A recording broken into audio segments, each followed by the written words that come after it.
ভীতু। একটা সময় খুব ভীতু ছিলাম, সাহস খুব কম ছিল।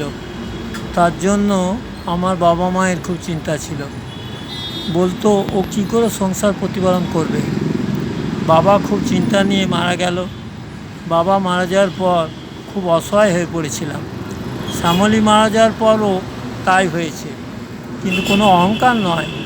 আশ্চর্য, বাবা মারা যাওয়ার পর আমার মধ্যে কেমন একটা স্পিরিট ও সাহস তৈরি হয়ে গেল। আমি নিজেও অবাক হয়ে যাই। তা না হলে আরও ভয়ঙ্কর অবস্থায় পড়তে হতো। কিন্তু শ্যামলী মারা যাওয়ার পর সব দিক দিয়ে যে ভয়ঙ্কর লড়াই, দিনের পর দিন যে অমানসিক পরিশ্রম, অনিয়ম, একবারে সহ্যের বাইরে। ফলে আমার শরীরে নানা অসুখ বাসা বেঁধেছে। আমিও ছেলেরা প্রায়ই অসুস্থ হয়ে পড়ছি। ফলে আবার মনের মধ্যে ভয় তৈরি হয়ে যাচ্ছে। আবার সেই আগের মতো সাহস হারিয়ে ফেলছি। কী হবে ঈশ্বরই জানেন।